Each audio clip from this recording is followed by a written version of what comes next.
നമസ്കാരം. പ്രധാന വാർത്തകൾ. കടമെടുപ്പ് പരിധി കൂട്ടണമെന്ന കേരളത്തിന്റെ ആവശ്യം ഭരണഘടനാ ബെഞ്ച് പരിഗണിക്കും. വിശാല ബെഞ്ച് പരിഗണിക്കുന്ന ഹർജി കേരളമടക്കമുള്ള പ്രതിപക്ഷ ഭരണ സംസ്ഥാനങ്ങൾക്ക് നിർണായകം. അടിയന്തര സഹായ ആവശ്യം അംഗീകരിച്ചില്ല. ആവശ്യം കേരളത്തിന് ബോധ്യപ്പെടുത്താനായില്ലെന്ന് വിധിപ്പകർപ്പ്. മദ്യനയ കേസിൽ കെജ്രിവാൾ തിഹാർ ജയിലിൽ. ഈ മാസം 15 വരെ ജുഡീഷ്യൽ കസ്റ്റഡിയിൽ. ആദായ നികുതി വകുപ്പ് നോട്ടീസിൽ കോൺഗ്രസിന് ആശ്വാസം.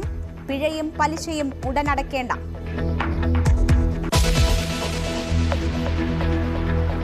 കരുവന്നൂർ ബാങ്കിൽ CPM-ന് 5 അക്കൗണ്ടെന്ന് ED. നടപടി ആവശ്യപ്പെട്ട് തെരഞ്ഞെടുപ്പ് കമ്മീഷന് കത്ത് നൽകി. തൃശൂർ ജില്ലാ secretary MM വർഗീസിന് ED notice. Karuvannur ചോദ്യത്തിൽ നിന്നൊഴിഞ്ഞുമാറി മുഖ്യമന്ത്രി. ഞാൻ ആദ്യമേ പറഞ്ഞു 10 മണി വരെയാണ്. ഒറ്റ കാര്യം ഇനിയില്ല. ഞാൻ പറഞ്ഞു 10 മണി വരെയാണ് നമ്മൾ നടത്തുക എന്നുള്ളത്. ഇനി നിങ്ങളല്ലെങ്കിലും നിങ്ങളെ പോലെയുള്ളവരെ ഞാൻ വേറെ കാണും. അപ്പൊ ഞാൻ പറഞ്ഞോളൂ. ഇപ്പൊ നമ്മൾ അവസാനിപ്പിക്കാം.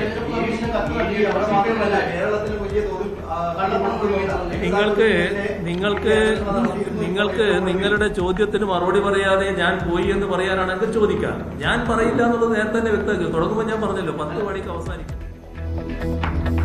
CPM-മായി കൂട്ടിക്കെട്ടാനുള്ള മോദിയുടെ നീക്കമെന്ന് MP ഗോവിന്ദൻ.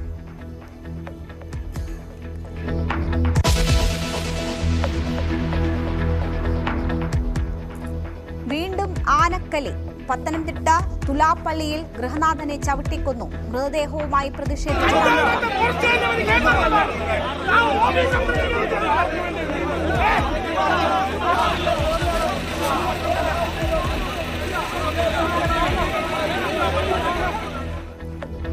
നഷ്ടപരിഹാരം പ്രഖ്യാപിച്ച സർക്കാർ.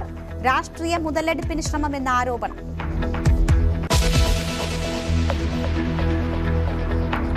ലോക്സഭാ തെരഞ്ഞെടുപ്പിൽ SDPI പിന്തുണ UDF-ന്. ചർച്ചയോ ധാരണയോ ഇല്ലെന്ന് പ്രതിപക്ഷ നേതാവ്. രാഹുൽ ഗാന്ധിയെ ഉന്നമിട്ട് മുഖ്യമന്ത്രി വീണ്ടും. പൗരത്വ ഭേദഗതിയിലും മണിപ്പൂരിലും രാഹുൽ എന്ത് ചെയ്തുവെന്ന് ചോദ്യം.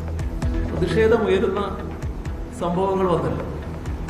ആ സംഭവങ്ങളില് എല്ലായ്പ്പോഴും അനിരാജിയെ കാണാനുണ്ടല്ലോ. എന്നാൽ കോൺഗ്രസിന്റെ വളരെ പ്രധാനപ്പെട്ട നേതാവ് രാഹുൽ ഗാന്ധി അത്തരം സംഭവങ്ങളിൽ കാണാൻ കഴിയുന്നുണ്ടോ? രാഹുൽ ഗാന്ധി മറ്റന്നാൾ നാമനിർദ്ദേശ പത്രിക നൽകും.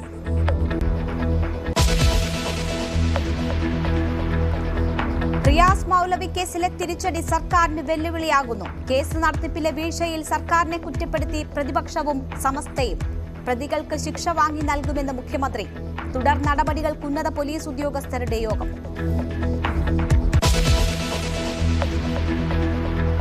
സംസ്ഥാനത്ത് സ്വർണ്ണവില കുതിക്കുന്നു. വില സർവകാല റെക്കോർഡിൽ. പവന്റെ വില 50,880 രൂപ. ഗ്രാമിന് 85 രൂപ കൂടി.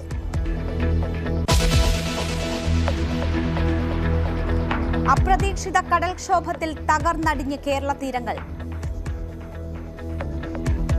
കള്ളക്കടൽ പ്രതിഭാസത്തിന് ഉച്ചയ്ക്ക് ശേഷം ശമനം. മുന്നറിയിപ്പ് നൽകുന്നതിൽ വീഴ്ചയെന്ന് പരാതി. തിരുവനന്തപുരം, പത്തനംതിട്ട, ഇടുക്കി ജില്ലകളിൽ മഴയ്ക്ക് സാധ്യത. സാഹിത്യകാരൻ C. രാധാകൃഷ്ണൻ കേന്ദ്ര സാഹിത്യ അക്കാദമി വിശിഷ്ടാംഗത്വം രാജിവെച്ചു. നടപടി അക്കാദമിയെ രാഷ്ട്രീയവൽക്കരിക്കുന്നതിൽ പ്രതിഷേധിച്ച്.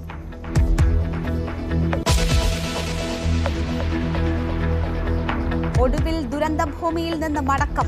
റഷ്യൻ യുദ്ധഭൂമിയിൽ അകപ്പെട്ട തിരുവനന്തപുരം സ്വദേശി പ്രിൻസ് സെബാസ്റ്റ്യൻ ഡൽഹിയിലെത്തി.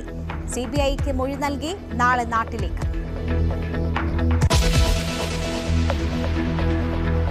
നിലമ്പൂരിലെ പൈതൃക പാതയിലൂടെ ഇനി ഇലക്ട്രിക് ട്രെയിൻ കൂകിപ്പായും. ഷൊർണൂർ നിലമ്പൂർ റൂട്ടിലെ പരീക്ഷണയോട്ടം വിജയകരം. തലസ്ഥാന നഗരത്തിലെ ദുർഘട പാതയ്ക്ക് ഒടുവിൽ ശാപമോക്ഷം.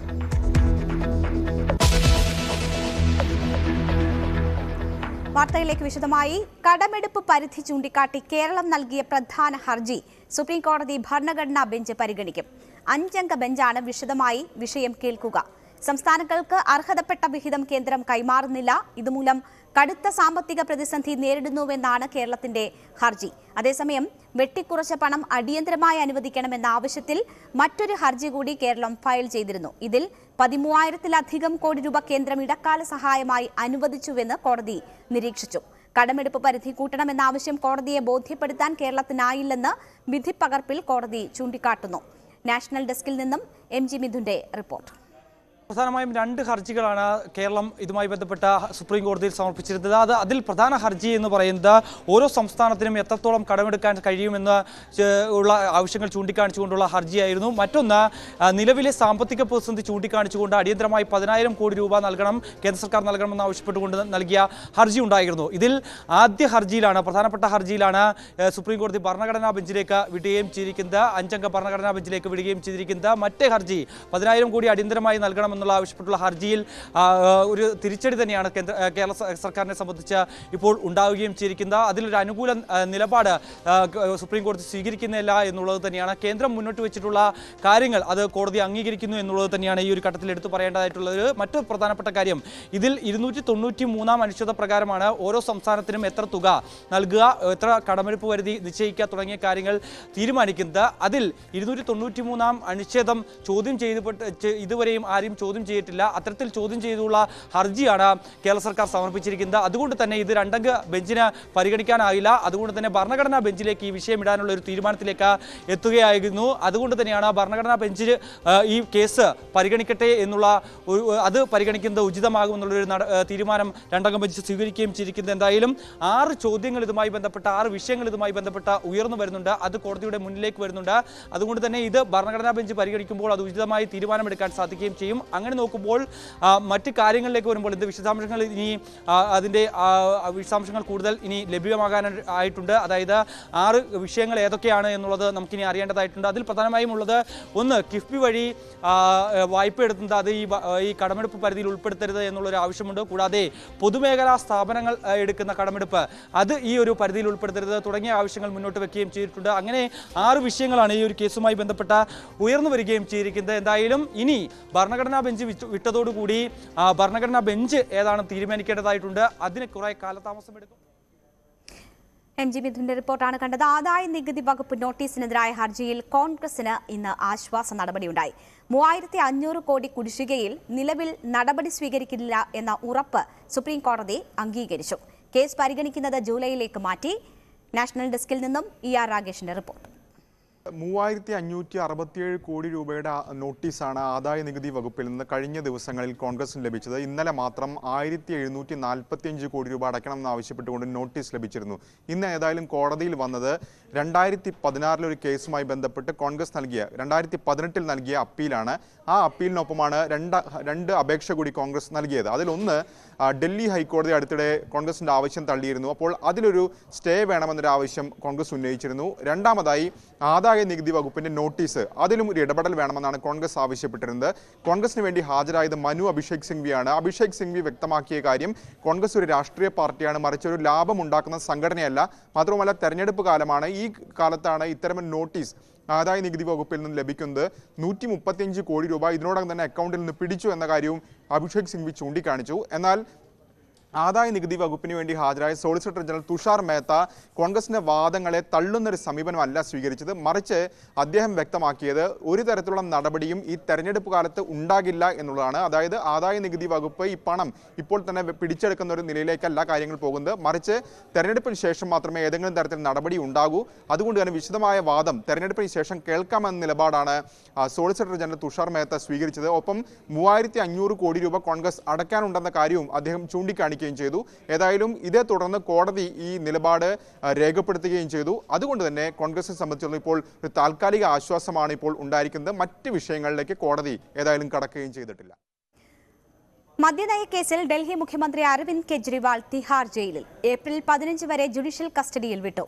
ഡൽഹി റോസ് അവന്യൂ കോടതിയുടേതാണ് തീരുമാനം. MG മിഥുന്റെ റിപ്പോർട്ടിലേക്ക്.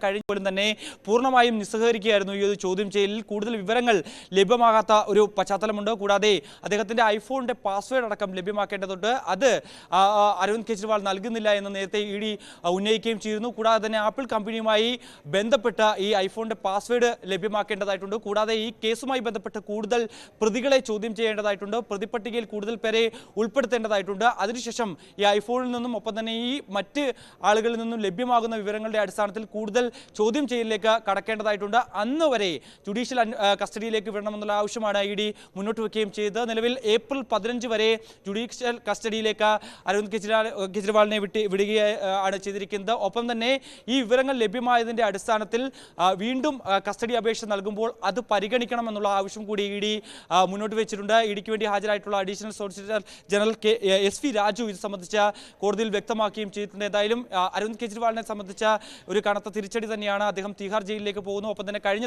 ഒരു വർഷമായി ഉപമുഖ്യമന്ത്രി മനീഷ് സിസോദിയ അടക്കം തിഹാർ ജയിലിൽ കഴിയുന്ന ഒരു സ്ഥിതിവിശേഷമുണ്ട്. ഒരുപക്ഷേ വരും ദിവസങ്ങളിൽ ഇദ്ദേഹത്തിൻ്റെ ഈ അറസ്റ്റും ഒപ്പം തന്നെ ജാമ്യവും അടക്കം ചോദ്യം ചെയ്തുകൊണ്ടുള്ള ഹർജി ഡൽഹി ഹൈക്കോടതിയിൽ പരിഗണനയിലേക്ക് വരികയും ചെയ്യുന്നു. അവിടെ നിന്ന് ഒരു അനുകൂല നിലപാട് കോടതിയുടെ ഭാഗത്തുനിന്നും ഉണ്ടായില്ല എങ്കിൽ ഒരു ദീർഘകാലത്തേക്ക് കൂടി, ഒരു അനിശ്ചിതകാലത്തേക്ക് കൂടി ഡൽഹി മുഖ്യമന്ത്രി ജയിലിൽ കഴിയേണ്ട ഒരു സ്ഥിതിവിശേഷമുണ്ട്. ഒപ്പം തന്നെ CBI അടക്കമുള്ള അന്വേഷണ ഏജൻസികൾ ഈ കേസിലേക്ക് നീങ്ങുന്നു എന്നുള്ളൊരു വിവരം നേരത്തെ തന്നെ പുറത്തു വരികയും ചെയ്യുന്നുണ്ട്. എന്തായാലും അരവിന്ദ് കെജ്രിവാളിനെ സംബന്ധിച്ച് ഇനിയുള്ള ദിവസങ്ങൾ നിർണായകമാണ്. എന്തായാലും അടുത്ത ദിവസങ്ങളിൽ ഈ കേസ് കോടതിയുടെ പരിഗണനയിൽ വരുമ്പോൾ അവിടെ നിന്നൊരു അനുകൂല നിലപാടുണ്ടായില്ല എങ്കിൽ അരവിന്ദ് കെജ്രിവാൾ തിഹാർ ജയിലിൽ തന്നെ തുടരേണ്ട ഒരു സാഹചര്യം. ഗ്യാൻവാപ്പിയിൽ നിലവറയിലെ പൂജയ്ക്ക് സ്റ്റേ ഇല്ല. പൂജ സ്റ്റേ ചെയ്യണമെന്ന മസ്ജിദ് കമ്മിറ്റിയുടെ ആവശ്യം കോടതി അംഗീകരിച്ചില്ല. നിലവറയിലെ പൂജ പള്ളിയിലെ നിസ്കാരത്തിന് തടസ്സമല്ലെന്ന് ചൂണ്ടിക്കാട്ടിയ കോടതി തൽക്കാലം രണ്ടും തുടരട്ടെ എന്ന് വ്യക്തമാക്കി. ഗ്യാൻവാപ്പിയിൽ പൂജ അനുവദിച്ച ജില്ലാ കോടതി ഉത്തരവ് ശരിവെച്ച അലഹബാദ് ഹൈക്കോടതിയുടെ വിധി ചോദ്യം ചെയ്താണ് പള്ളി കമ്മിറ്റി സുപ്രീം കോടതിയെ സമീപിച്ചത്. ജൂലൈയിൽ കേസ് അന്തിമവാദം കേൾക്കുമെന്ന് സുപ്രീം കോടതി അറിയിച്ചു.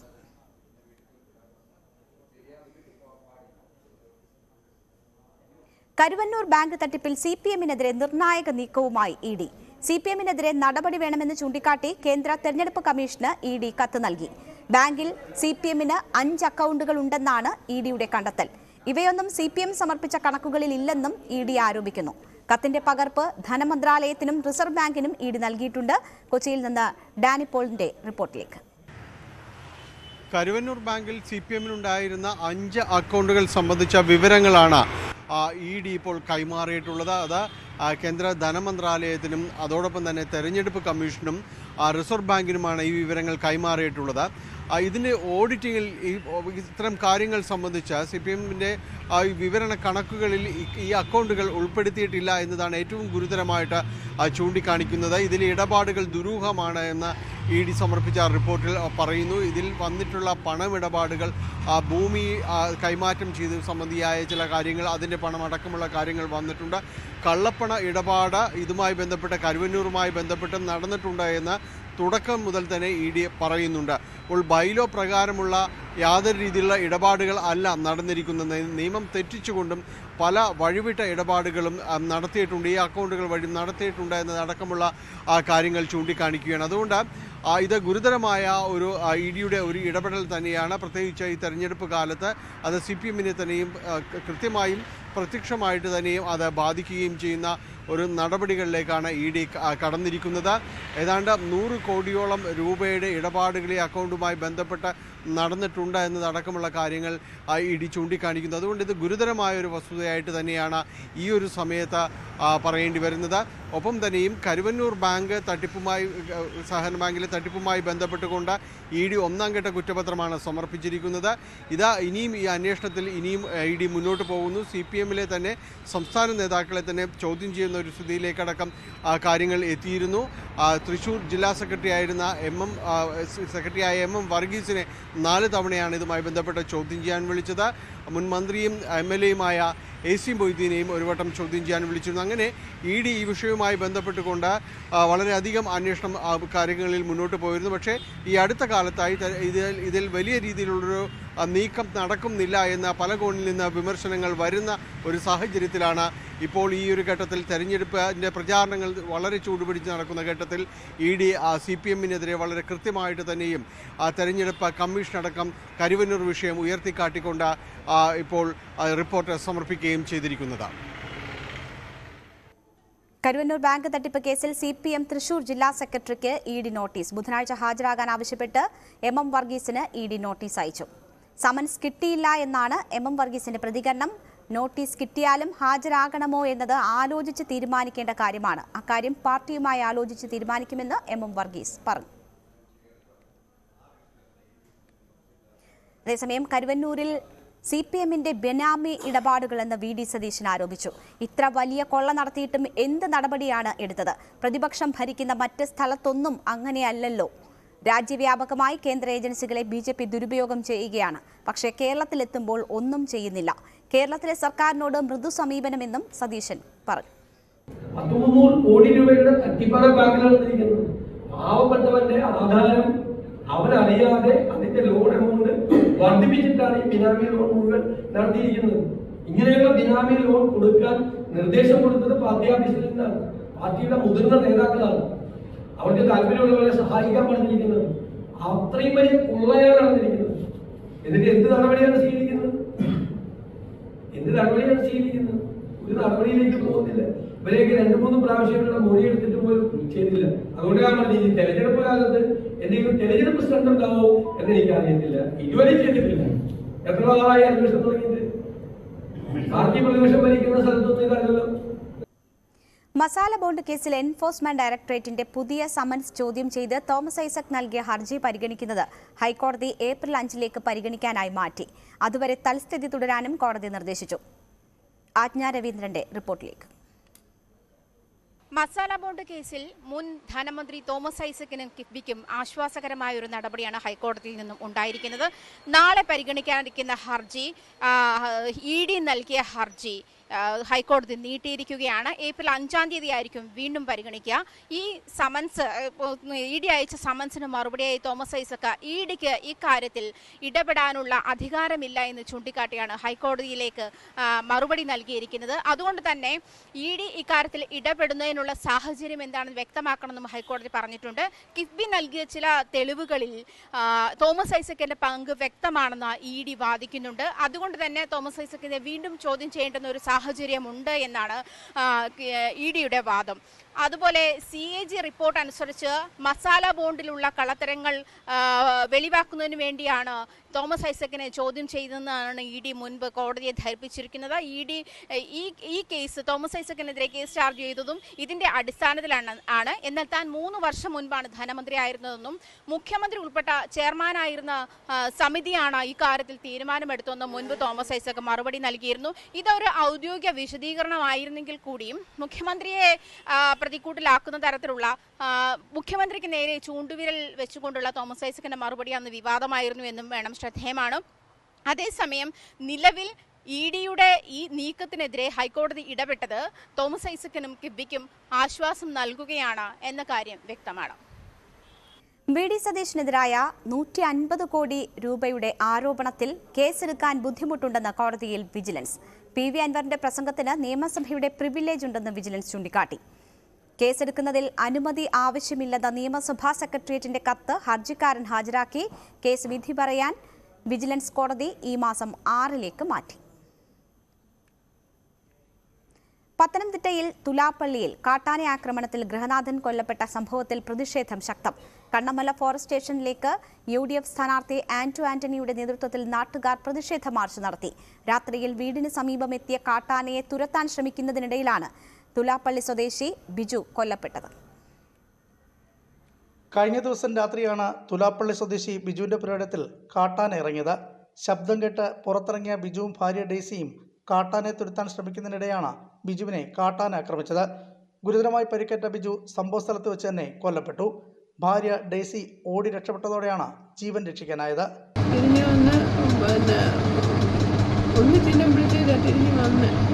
തിരിഞ്ഞു വന്ന് വരവ് ഞാനീ വരവ് കണ്ടോണ്ട് ഭയങ്കര പൊക്കമായിരുന്നു. വരവ് കണ്ടോണ്ട് ഞാനിവിടെ ഓടി മുറ്റത്തോട്ട് വന്നു.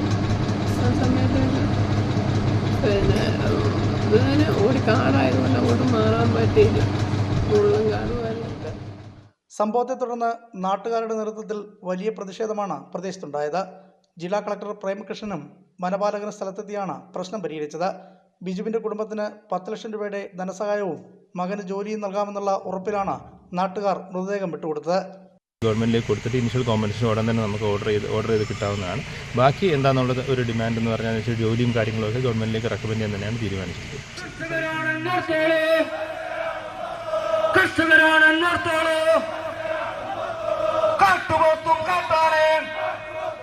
ബിജുവിന്റെ മൃതദേഹം പോസ്റ്റ്മോർട്ടത്തിനായി കോട്ടയം മെഡിക്കൽ കോളേജിലേക്ക് മാറ്റി. വന്യമൃഗശല്യത്തിന് പരിഹാരം കാണണമെന്നും ബിജുവിൻ്റെ കുടുംബത്തിന് 50 ലക്ഷം രൂപ നൽകണമെന്നും ആവശ്യപ്പെട്ട് ആന്റോ ആന്റണി എംപിയുടെ നേതൃത്വത്തിൽ നാട്ടുകാർ കണമല ഫോറസ്റ്റ് സ്റ്റേഷനിലേക്ക് പ്രതിഷേധ മാർച്ച് സംഘടിപ്പിച്ചു.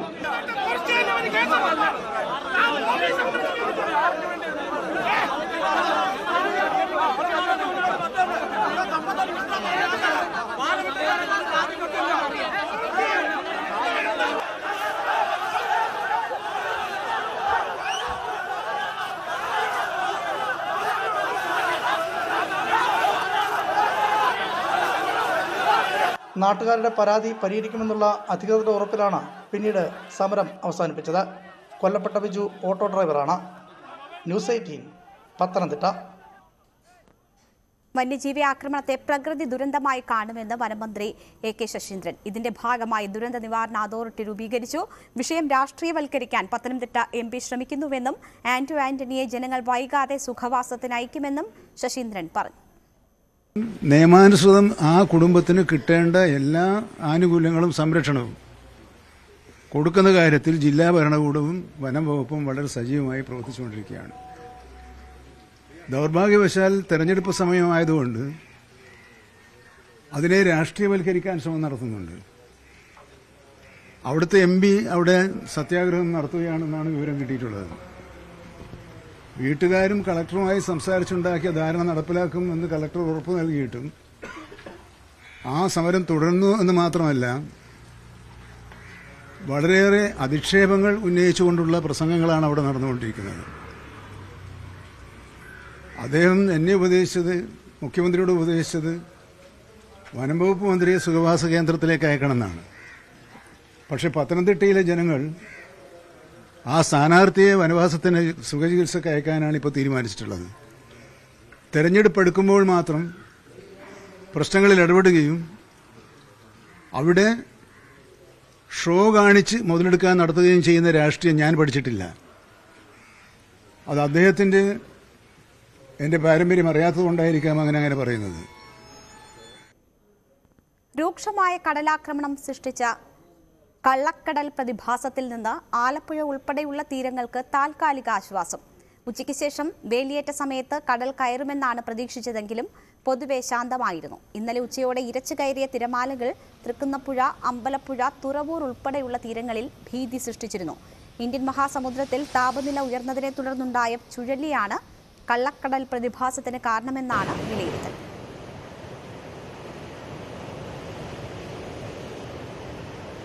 വിവരങ്ങളുമായി ശരണ്യ സ്നേഹിതൻ ചേരുകയാണ്. ശരണ്യ, ഇന്നലെ അപ്രതീക്ഷിതമായി വലിയ രീതിയിലുള്ള ആശങ്ക ജനങ്ങളിൽ സൃഷ്ടിക്കുന്ന തരത്തിലാണ് കടൽ കരയിലേക്ക് കയറിയത്. ഇന്ന് അതിന്റെ തുടർച്ചയുണ്ടാകുമെന്ന് പ്രതീക്ഷിച്ചിരുന്നുവെങ്കിലും ആശ്വാസകരമായിരുന്നു സാഹചര്യം. എങ്കിലും ജാഗ്രത ഇപ്പോഴും തുടരുകയാണോ? എന്തൊക്കെ നിർദ്ദേശങ്ങളാണ് തീരദേശത്ത് നൽകിയിട്ടുള്ളത്? രേണുക, തീർച്ചയായിട്ടും ആ ജാഗ്രത നിലനിൽക്കുന്നുണ്ട്. പക്ഷേ ഇന്ന് വൈകിട്ട് 5 മണിയോടുകൂടി വേലിയേറ്റ സമയത്ത് കടൽ ആക്രമണം രൂക്ഷമാകുമെന്നുള്ള ഒരു പ്രതീക്ഷ ഉണ്ടായിരുന്നു. എന്തായാലും അത്തരം ആശങ്കകൾക്ക് വകയില്ലാതെ പൊതുവെ ശാന്തമായ ഒരു സാഹചര്യത്തിലേക്ക് ആലപ്പുഴയുടെ തീരം മാറിയിരിക്കുന്നു എന്നുള്ളതാണ്. ഇന്നലെ ഉച്ചയ്ക്ക് 12 മണിയോട് കൂടിയാണ് ഇത്തരത്തിൽ പെട്ടെന്ന്, അതായത് യാതൊരുവിധ സൂചനയും നൽകാതെ കടലിൽ തിരമാലകൾ ഉയരുകയും അത് കരയിലേക്ക് ഇരച്ചു കയറുകയും ചെയ്തത്. മത്സ്യത്തൊഴിലാളികൾക്ക് മത്സ്യബന്ധന യാനങ്ങളടക്കം മാറ്റിവെക്കാനുള്ള സാഹചര്യമോ സമയമോ കിട്ടിയില്ല എന്നുള്ളതാണ്. പലയിടങ്ങളിലും വള്ളങ്ങൾ ഒഴുകി പോവുകയും വീടുകൾക്ക് തകർച്ച സംഭവിക്കുകയും ഒക്കെ ചെയ്തു. ഈ പ്രതിഭാസം രാത്രി വരെ നിലനിൽക്കുകയും ചെയ്തിരുന്നു. ഇത് കാലാവസ്ഥാ വ്യതിയാനമാണ് പ്രധാനമായും ഇങ്ങനൊരു പ്രശ്നം ഉണ്ടാവാൻ കാരണം. ഇന്ത്യൻ മഹാസമുദ്രത്തിൽ ഉണ്ടാകുന്ന കടുത്ത ചൂട് മൂലം ഉണ്ടാകുന്ന കാലാവസ്ഥാ വ്യതിയാനത്തെ തുടർന്ന് രൂപപ്പെട്ട ചുഴലിയാണ് ഇത്തരത്തിൽ വലിയ തിരമാലകളെ സൃഷ്ടിച്ചുകൊണ്ട് ഏകദേശം 5000-ഓളം കിലോമീറ്ററുകൾ സഞ്ചരിച്ച് ആലപ്പുഴ അടക്കമുള്ള കേരളത്തിന്റെ തെക്കൻ തീരങ്ങളിലേക്ക് എത്തിയത്. എന്തായാലും ഈ ഒരു സംഭവം അത് 3 ദിവസത്തോളം നിലനിൽക്കുമെന്നുള്ള ഒരു കണക്കുകൂട്ടലായിരുന്നുവെങ്കിലും ഇന്ന് ഉച്ചയ്ക്ക് ശേഷം കടൽ ശാന്തമായി എന്നുള്ളത് പൊതുവെ ആശ്വാസം നൽകുന്നു. കാരണം മറ്റെവിടെയും ഇന്നലത്തെ പോലെ കടൽ കരയൊഴിഞ്ഞു കയറുന്ന ഒരു സാഹചര്യം ഉണ്ടായിട്ടില്ല എന്നുള്ളതാണ്. എങ്കിൽ പോലും പുറക്കാടക്കമുള്ള ഇടങ്ങളിൽ റോസ്ബി വേവ് എന്നറിയപ്പെടുന്ന കടൽ പിറകിലേക്ക് വലിയുന്ന, അതായത് തീരത്തിന് 25 മീറ്ററോളം ഉള്ളിലേക്ക് വലിയുന്ന സാഹചര്യവും ചെളിയെറിയുന്ന സാഹചര്യവും ഉണ്ടായിരുന്നു. ഇത് ആഴ്ചകളുടെ വ്യത്യാസത്തിൽ 2 തവണ ഇത്തരത്തിൽ പുറക്കാട് ഉണ്ടായിട്ടുണ്ട്.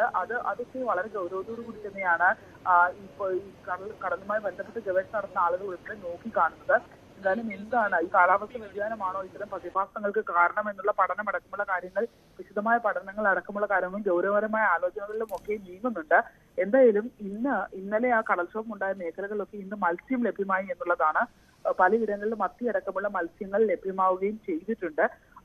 എന്തായാലും നിലവിലത്തെ സാഹചര്യത്തിൽ ആലപ്പുഴയുടെ തീരം ഒരു ശാന്തമായ സാഹചര്യം, നിലവിൽ ശാന്തമാണ് സാഹചര്യം. അപ്പോഴും ശരണ്യ, ഇന്നലത്തെ കടലേറ്റത്തിൽ ഉണ്ടായിട്ടുള്ള നാശനഷ്ടങ്ങൾ വിലയിരുത്തിയിട്ടുണ്ടോ? എന്താണ് അതിന്റെ പൊതുവെയുള്ള ഒരു സാഹചര്യം? ആളുകൾക്ക് വീടുകളിൽ കഴിയുന്നതിന് ബുദ്ധിമുട്ട് സൃഷ്ടിക്കുന്ന സാഹചര്യം ഉണ്ടായിട്ടുണ്ടോ? ഈ മാറി താമസിക്കേണ്ടുന്ന ആളുകളുണ്ടോ? അവർക്ക് ഈ ജാഗ്രതാ നിർദ്ദേശം എത്ര ദിവസം കൂടി തുടരാനാണ് സാധ്യത? നിലവില് ആളുകൾ മാറി താമസിക്കാനുള്ള നിർദ്ദേശങ്ങൾ അമ്പലപ്പുഴ അടക്കമുള്ള തീരങ്ങളിൽ നൽകിയിട്ടില്ല. പ്രത്യേകിച്ച് തീരദേശത്ത് കടൽക്ഷോഭം രൂക്ഷമായ മേഖലകളിലൊക്കെ ആളുകൾ പലരും ക്യാമ്പുകളിലാണ് താമസിക്കുന്നത്. പക്ഷേ തൃക്കുന്നപ്പുഴ അടക്കമുള്ള മേഖലകളിൽ വലിയ പ്രതിഷേധം ഇന്നലെ ജനങ്ങളുടെ ഭാഗത്തു നിന്ന് ഉണ്ടായി എന്നുള്ളതാണ്. ഈ കടൽ ഇരച്ചു കയറിയതോടുകൂടി പല്ലന അടക്കമുള്ള ഇടങ്ങളിലേക്ക് ഗതാഗതം പൂർണ്ണമായും തടസ്സപ്പെടുകയും റോഡിലേക്ക് ഈ കല്ലുകളടക്കം കയറുകയും ചെയ്തിരുന്നു.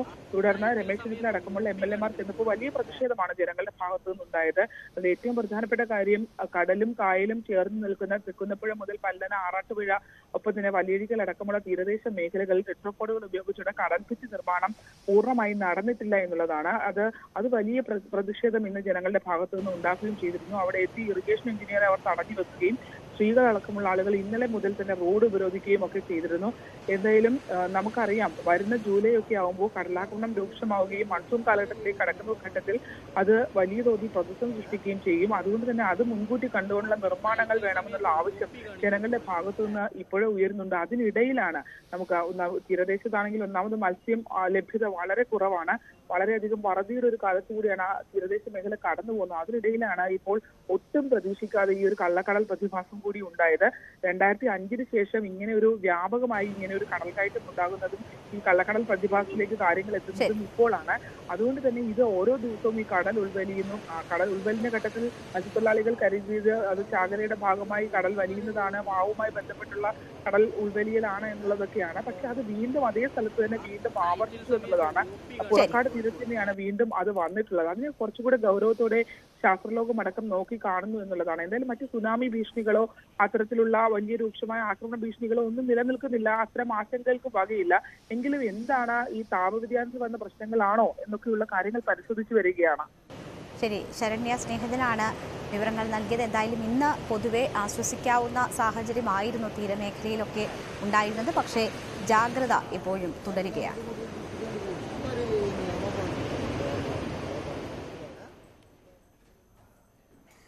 കണ്ണൂർ മുഴപ്പിലങ്ങാട് ഡ്രൈവ്-ഇൻ ബീച്ചിലെ ഫ്ലോട്ടിംഗ് ബ്രിഡ്ജ് തകർന്നു. ഇന്നലെ രാത്രിയിലുണ്ടായ ശക്തമായ തിരയിലും കടലാക്രമണത്തിലുമാണ് ഫ്ലോട്ടിംഗ് ബ്രിഡ്ജ് തകർന്നത്. ബ്രിഡ്ജിന്റെ പല ഭാഗങ്ങളും തീരത്ത് വേർപെട്ട് കിടക്കുകയാണ്. രാവിലെ ബീച്ചിൽ നടക്കാനെത്തിയവരാണ് ഫ്ലോട്ടിംഗ് ബ്രിഡ്ജ് തകർന്നു കിടക്കുന്നത് കണ്ടത്. 2023 ജനുവരിയിൽ സ്ഥാപിച്ച ബ്രിഡ്ജ് മന്ത്രി PA മുഹമ്മദ് റിയാസ് ആണ് ഉദ്ഘാടനം ചെയ്തത്.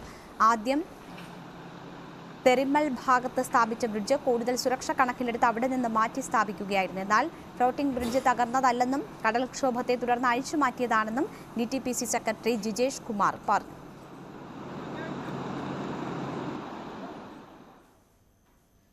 ഇടവേള.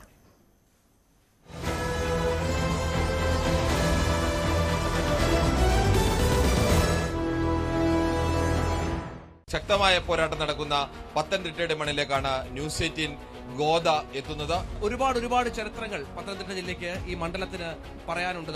തെരഞ്ഞെടുപ്പിന് പറയുന്ന വാഗ്ദാനമെല്ലാം നടപ്പാക്കാനാണ് ഇവിടെ ഇടപെടാനാണ് തീരുമാനമെങ്കിൽ ആൾക്കൂട്ടത്തെ കണ്ട് ഭയപ്പെടുന്ന ആളല്ല ഞാൻ. ഇടപെട്ട് തന്നെ പോവുകയുള്ളൂ. ഇവിടെ 50 വർഷം ഭരിച്ചു മുടിച്ച കടക്കടയല്ലേ, ആ കടം വീട്ടണ്ടേ? നിങ്ങൾ ഒരു വീട് വെച്ചാൽ കല്ലിട്ടതിന് അന്ന് രാവിലെ എന്റെ വീട്ടിൽ കയറി താമസിക്കും. കൊരയ്ക്കുന്ന ജീവിയുടെ കാര്യം നിങ്ങളുടെ സ്നേഹിതൻ പറഞ്ഞു. News 18 please. അല്ല കുഴപ്പമില്ല, അത് കാണിക്കാം.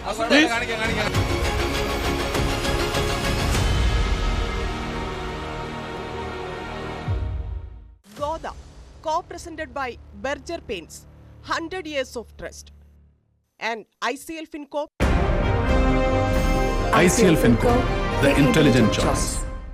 Co-powered by Chungat Jewelry.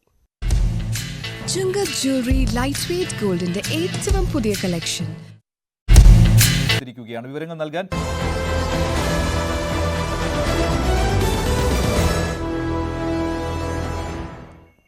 വാർത്തകൾ തുടരുന്നു. രാജ്യം തെരഞ്ഞെടുപ്പ് ചൂടിൽ. രാജ്യം തെരഞ്ഞെടുപ്പിലേക്ക്. Co presented by Berger paints, 100 years of trust. സംസ്ഥാനം പോളിംഗ് ബൂത്തിലെത്താൻ ഇനി 25 ദിവസം കൂടി മാത്രം. ഇതുവരെ 35 പേരാണ് നാമനിർദ്ദേശ പത്രിക നൽകിയത്. ഇന്ന് കൂടുതൽ പേർ പത്രിക നൽകി. രാഹുൽ ഗാന്ധി പത്രിക നൽകാനായി നാളെ കഴിഞ്ഞ് വയനാട്ടിലെത്തും. വ്യാഴാഴ്ചയാണ് BJP അധ്യക്ഷൻ കെ സുരേന്ദ്രൻ പത്രിക നൽകുക. കേന്ദ്രമന്ത്രി സ്മൃതി ഇറാനി പങ്കെടുക്കും. സംസ്ഥാനത്ത് പ്രചാരണം 2ാം ഘട്ടം പിന്നിടുന്നു.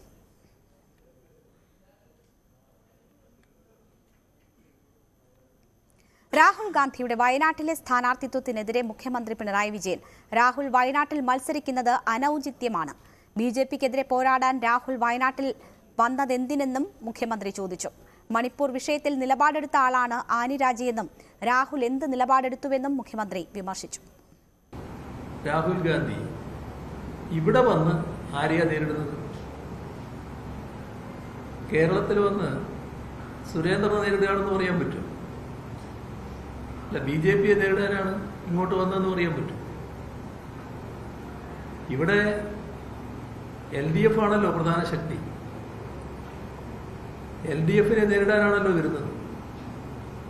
അപ്പൊ ഇന്ത്യ എന്ന ഒരു സംവിധാനം രാജ്യത്ത് BJPക്ക് തടസ്സം നിൽക്കാൻ, BJP അധികാരത്തിൽ വരാൻ പാടില്ല എന്ന ദൃഢനിശ്ചയത്തോടെ ജനങ്ങൾ രൂപം നൽകിയിരിക്കുന്നു. ആ ഇന്ത്യയുടെ പ്രധാനപ്പെട്ട ഒരു നേതാവ് ആ ഇന്ത്യയുടെ ഭാഗമായുള്ള ഇവിടുത്തെ LDFനെതിരെ മത്സരിക്കാൻ ഇങ്ങോട്ട് വരുന്നതിന്റെ അർത്ഥം എന്താണ്? അതല്ലേ ആദ്യം ആലോചിക്കേണ്ടത്.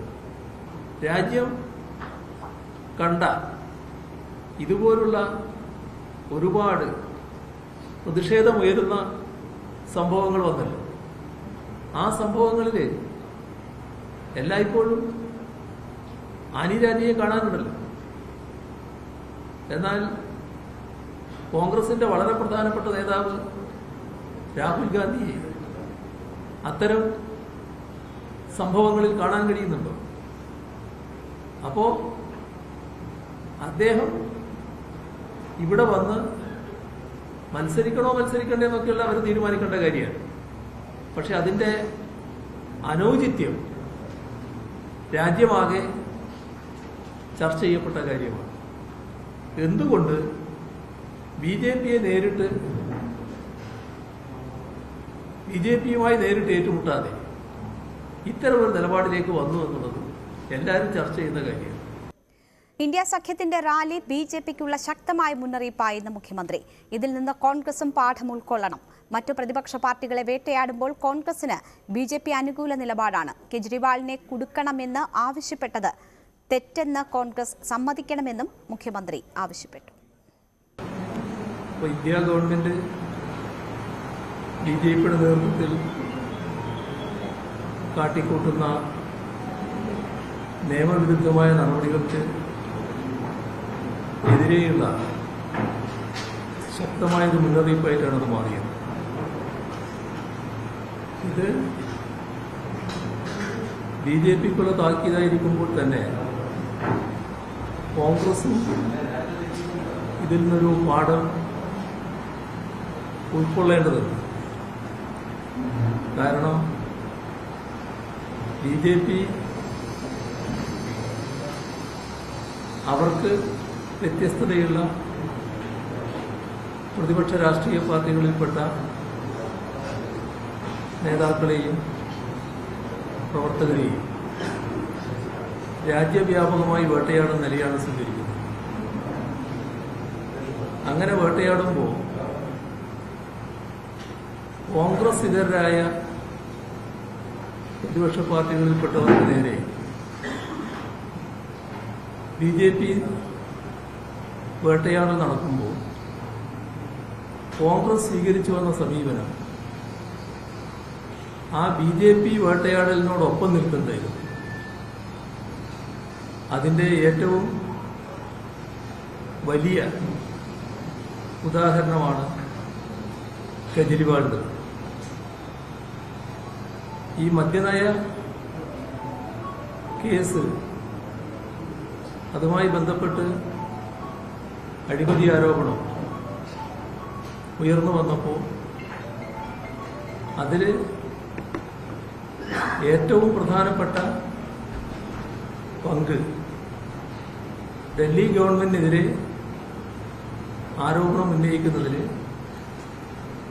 കോൺഗ്രസ്സാണ് വഹിച്ചത്.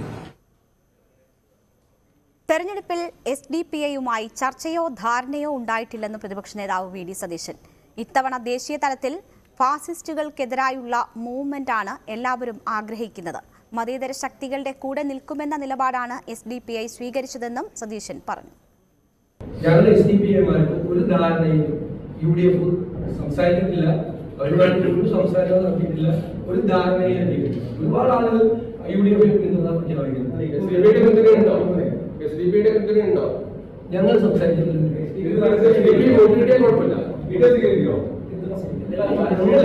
ഞങ്ങൾ അവരുമായിട്ട് സംസാരിച്ചിട്ടില്ല, ഞങ്ങൾ അവരുമായിട്ട് ധാരണയിലെത്തിയിട്ടില്ല. പത്തനംതിട്ടയിൽ കോൺഗ്രസിന് വേണ്ടി പ്രചാരണത്തിനിറങ്ങുമെന്ന് ഉമ്മൻചാണ്ടിയുടെ ഭാര്യ മറിയാമ്മ ഉമ്മൻ.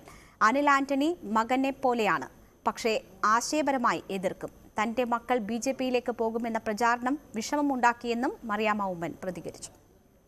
ഇങ്ങനെ ഒരു വാർത്ത ഇന്നലെ ഞാൻ കേൾക്കുന്നത്, അച്ചുവിനെ കുറിച്ചും ചാണ്ടിയെ കുറിച്ചൊക്കെ ഇങ്ങനെ BJP പോകുന്നെന്ന് ഒരു സംസാരമുണ്ടെന്ന്. അപ്പോൾ എനിക്ക് പെട്ടെന്ന് തോന്നിയതാണ്. അപ്പോൾ കുടുംബമായിട്ട് ചാണ്ടിയുമ്പൻ ഒരിക്കലും അങ്ങനെ ചെയ്യത്തില്ല. എൻ്റെ 3 മക്കളും തുണ്ടം കണ്ടിച്ചിട്ട് അവർ BJP പോകുമെന്ന് ഞാൻ വിചാരിക്കുന്നില്ല. AKAന്റണിയുടെ മോൻ എനിക്ക് ചാണ്ടിയുമ്മനെ പോലെ തന്നെ അവരുടെ കല്യാണം ഇവിടെ നടന്നു, ഗർഭിണിയായ പേരസത്തോടെ ഉണ്ടായിരുന്നു, പ്രസവത്തിനൊക്കെ ഉള്ളായിരുന്നു. ആന്റണിയുടെ കൊച്ചു കാലം ഇവിടെ ഉണ്ടായിരുന്നു. ആന്റണിയെ അതിന് മുമ്പേ 77 എന്ന് എൻ്റെ കല്യാണം കഴിഞ്ഞു അന്ന് തൊട്ട്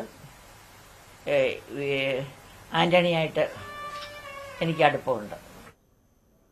തിരുവനന്തപുരം ആറ്റിങ്ങൽ പാർലമെന്റ് മണ്ഡലത്തിലെ LDF സ്ഥാനാർത്ഥി B ജോയിക്ക് വോട്ട് അഭ്യർത്ഥിച്ചുകൊണ്ട് വിവാഹ ക്ഷണക്കത്ത്. ചിറയൻകീഴ് മുടപുരം സ്വദേശി അൻവർ ഷായുടെ വിവാഹ ക്ഷണക്കത്തിലാണ് വോട്ട് അഭ്യർത്ഥന കൂടി ഉൾപ്പെടുത്തിയത്. ഏപ്രിൽ 17-ാം തീയതിയാണ് കല്യാണം. കല്യാണത്തിന് വരണം. കല്ലമ്പലം KTCT വെച്ചിട്ടാണ്. അണ്ണാ നമസ്കാരം. കല്യാണം പറഞ്ഞ് തന്നെയാണ്. ഏപ്രിൽ 17-ാം തീയതി കല്യാണമാണ്. കല്ലമ്പലം KTCT വെച്ചിട്ടാണ് കല്യാണം. തലേദിവസം വീട്ടിലൊക്കെ വരണം. കല്യാണത്തിന് എല്ലാവരും വരണം. അറിയാമല്ല, തെരഞ്ഞെടുപ്പിന്റെ ഇടയിലാണ് കല്യാണം. തെരഞ്ഞെടുപ്പിന് വോട്ടും ചോദിക്കുന്നുണ്ട്. നമ്മുടെ സ്ഥാനാർത്ഥി ജോയണ്ണനാണ്. അണ്ണനൊരു വോട്ട് കൊടുക്കണം, എല്ലാവരും വോട്ട് ചെയ്യണം. അതും ഇതിനകത്ത് പറഞ്ഞിട്ടുണ്ട്. കത്ത് നോക്ക്, കല്യാണത്തിന് വരണം, വോട്ടും ചെയ്യണം. CPI Thiruvananthapuram Chirayinkeezhu local committee സെക്രട്ടറിയാണ് അൻവർ ഷാ. ഏപ്രിൽ 17-നാണ് അൻവർ ഷായുടെ വിവാഹം. തെരഞ്ഞെടുപ്പും വിവാഹവും അടുത്തടുത്തെത്തിയതോടെ 2 പ്രധാനപ്പെട്ട ഉത്തരവാദിത്തങ്ങളും ഒരേ സമയം നിർവഹിക്കേണ്ടതായി വന്നു. മേഖലയിലെ സജീവ പൊതുപ്രവർത്തകൻ കൂടിയാണ് അൻവർ ഷാ. ആറ്റിങ്ങൽ മണ്ഡലത്തിലെ LDF സ്ഥാനാർത്ഥി V ജോയിക്ക് വോട്ട് അഭ്യർത്ഥിച്ചുകൊണ്ടാണ് അൻവർ ഷായുടെ വിവാഹ ക്ഷണക്കത്ത്. കല്യാണത്തിന് ആദ്യം വരണം. ഏപ്രിൽ 17-ാം തീയതി കല്യാണം. കല്ലമ്പലം KTCT വെച്ചാണ് കല്യാണം. കല്യാണത്തിന് പൂർണ്ണമായി ഉണ്ടാവണം. ഒപ്പം ഒരു വോട്ട് ജോയണ്ണന്. ഇത്തവണ കല്യാണവും തെരഞ്ഞെടുപ്പും അടുത്തടുത്ത് വന്നപ്പോൾ ഉണ്ടായ ഒരു പ്രതിസന്ധിയെ തരണം ചെയ്യാൻ വേണ്ടിയിട്ടാണ് കല്യാണ ലെറ്ററിൽ കൂടി സ്ഥാനാർത്ഥിക്ക് വോട്ട് അഭ്യർത്ഥിച്ചുകൊണ്ടുള്ള ഒരു കുറിപ്പ് രേഖപ്പെടുത്തിയത്. എന്തായാലും അത് നമ്മുടെ നാട്ടിലെ ജനങ്ങൾക്ക് തിരക്കുകൾ മനസ്സിലാക്കി കല്യാണവും തെരഞ്ഞെടുപ്പിൻ്റെയും പ്രസക്തി എന്താണെന്ന് ബോധ്യപ്പെടുത്തുവാൻ കഴിഞ്ഞു എന്നുള്ളത് തന്നെയാണ്. ഇപ്പോൾ കഴിഞ്ഞ തവണ 4 തവണ വന്നിട്ടുള്ളത് ഇത്തവണ ഒരു തവണ വന്നാലും വോട്ട് രേഖപ്പെടുത്തുന്നതിന് ഒരു കുഴപ്പമില്ല എന്ന് തന്നെ അറിയിച്ചിട്ടുണ്ട്. അപ്പോൾ കല്യാണത്തിനും പങ്കെടുക്കും, തെരഞ്ഞെടുപ്പിന് സ്ഥാനാർത്ഥിക്ക് വോട്ട് അഭ്യർത്ഥിച്ചതുമായി എന്നതാണ് കല്യാണക്കുറി കൊണ്ട് ഉദ്ദേശിച്ചത്. 17-ാം തീയതി കല്യാണം, 26-ാം തീയതി ഇലക്ഷൻ. അത് കഴിഞ്ഞ് അടുത്ത ആഴ്ച വോട്ട് ചെയ്യണം. വോട്ട് അഭ്യർത്ഥിക്കുവാൻ വാർഡിലെ ഓരോ വീടുകളിലും 2-3 തവണ അൻവർ ഷാ എത്താറുണ്ട്. വോട്ടഭ്യർത്ഥനയ്ക്കൊപ്പം വിവാഹം കൂടി ക്ഷണിച്ചാലോ എന്നുള്ള ചിന്തയാണ് വിവാഹ ക്ഷണക്കത്തിൽ വോട്ടഭ്യർത്ഥന കൂടി ഉൾപ്പെടുത്താൻ കാരണമായത്. കേരള സർവകലാശാല മുൻ സെനറ്റ് അംഗവും AISF ജില്ലാ സെക്രട്ടറിയുമാണ് അൻവർ ഷാ. ന്യൂസ് 18 ആറ്റിങ്ങൽ.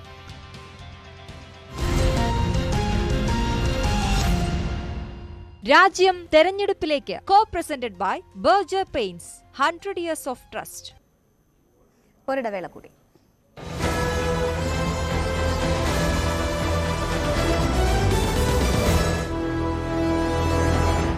ശക്തമായ പോരാട്ടം നടക്കുന്ന പത്തനംതിട്ടയുടെ മണ്ണിലേക്കാണ് ന്യൂസ് 18 ഗോദ എത്തുന്നത്. ഒരുപാട് ചരിത്രങ്ങൾ പത്തനംതിട്ട ജില്ലയ്ക്ക് ഈ മണ്ഡലത്തിന് പറയാനുണ്ടതായി. തെരഞ്ഞെടുപ്പിന് പറയുന്ന വാഗ്ദാനം എല്ലാം നടപ്പാക്കാനാണ് ഇവിടെ ഇടപെടാനാണ് തീരുമാനമെങ്കിൽ ആൾക്കൂട്ടത്തെ കണ്ട് ഭയപ്പെടുന്ന ആളല്ല ഞാൻ. ഇടപെട്ട് തന്നെ പോവുകയുള്ളൂ. ഇവിടെ 50 വർഷം വരിച്ചു മുടിച്ച കടക്കണിയല്ലേ, ആ കടം വീട്ടണ്ടേ? നിങ്ങൾ ഒരു വീട് വെച്ചാൽ കല്ലിട്ടതിന് അന്ന് രാവിലെ തന്നെ വീട്ടിൽ കയറി താമസിക്കും. എന്തെങ്കിലും ഒരു വികസനം ചൂണ്ടിക്കാണിക്കാൻ നിങ്ങൾ കൂടെ ഉണ്ടോ? കൊലക്കുന്ന ജീവിയുടെ കാര്യം നിങ്ങളുടെ സ്നേഹിതൻ പറഞ്ഞു. News 18 please. അല്ല കുഴപ്പമില്ല, അത് കാണിക്കാം.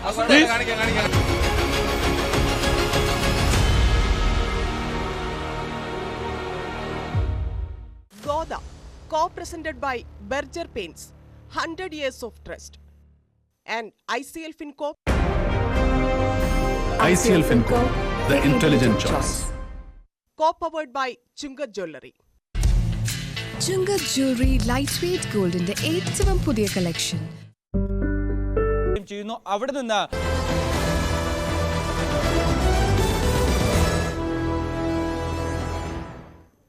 വാർത്തകൾ തുടരുന്നു. റിയാസ് മൗലവി വധക്കേസിൽ പ്രതികൾക്ക് ശിക്ഷ ഉറപ്പാക്കുമെന്ന് മുഖ്യമന്ത്രി പിണറായി വിജയൻ. അന്വേഷണത്തിലും കേസ് നടത്തിപ്പിലും വീഴ്ചയുണ്ടായിട്ടില്ലെന്നും വിധിന്യായം സമൂഹത്തിൽ വല്ലാത്ത ഞെട്ടലുണ്ടാക്കിയെന്നും മുഖ്യമന്ത്രി പറഞ്ഞു. വിധി പ്രതിപക്ഷം ആയുധമാക്കുന്ന സാഹചര്യത്തിൽ കരുതലോടെയാണ് സർക്കാരിന്റെയും CPMന്റെയും നീക്കം.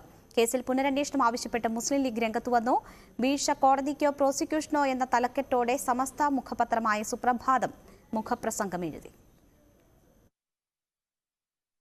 റിയാസ് മൗലവി വധക്കേസിൽ RSS പ്രവർത്തകരായ 3 പ്രതികളെയും വെറുതെ വിട്ട വിധിയിലാണിപ്പോൾ രാഷ്ട്രീയപരമായ വലിയ ചർച്ച നടക്കുന്നത്.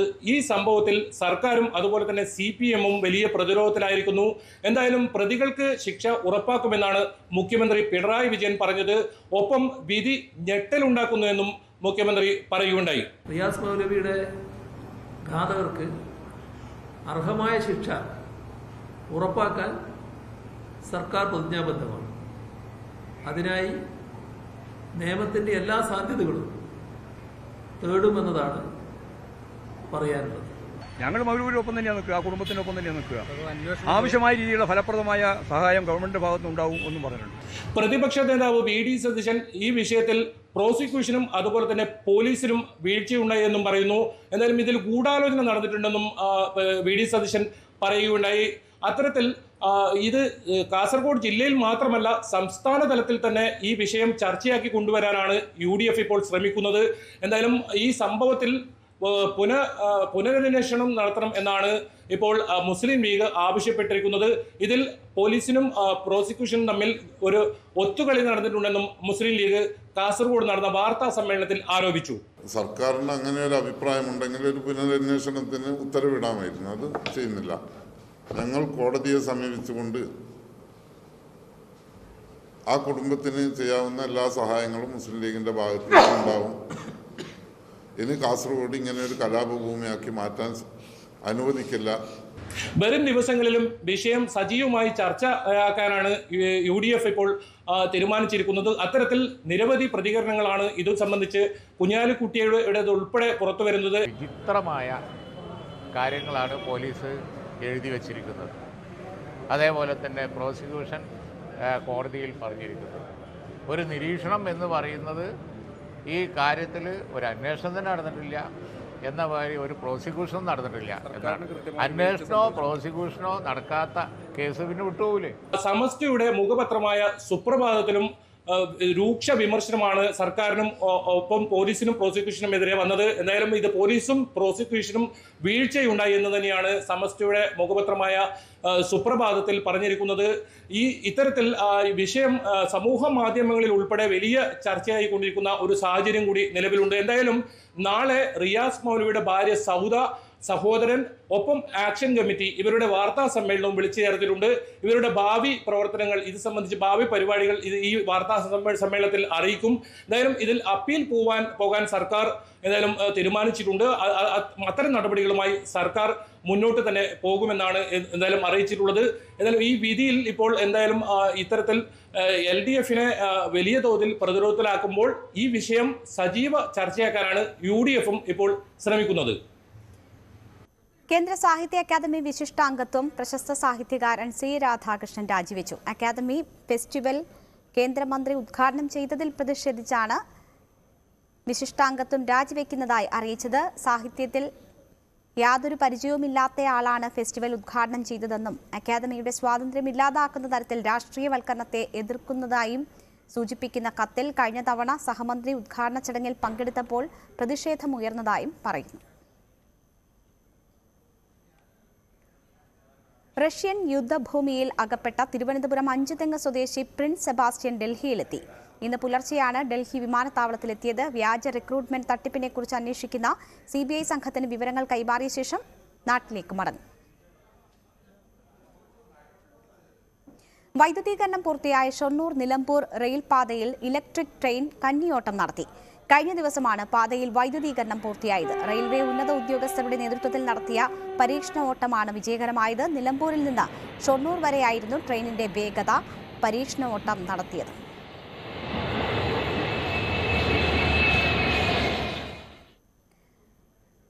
സ്വർണ്ണവില കുതിക്കുന്നു. 50,880 രൂപയാണ് ഒരു പവൻ സ്വർണത്തിന് ഇന്നത്തെ വില. പവന് 680 രൂപ കൂടി. ഗ്രാമിന് 85 രൂപ കൂടി 6,360 രൂപയിലെത്തി. ഒരു മാസത്തിനിടെ 4,560 രൂപയാണ് പവന് കൂടിയത്.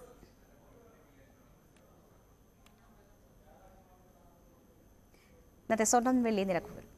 കവിത ഗോൾഡ് ആൻഡ് ഡയമണ്ട്സ് ഇന്നത്തെ സ്വർണം വെള്ളി നിരക്കുകൾ നിങ്ങൾക്കായി സമർപ്പിക്കുന്നത്.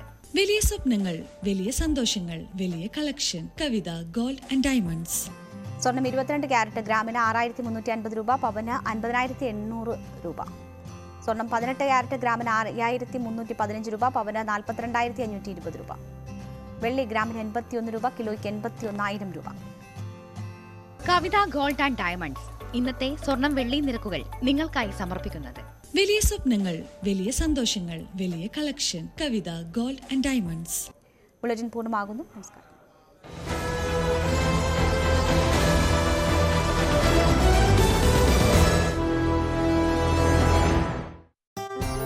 കോടതിയിൽ വ്യക്തമാക്കിയും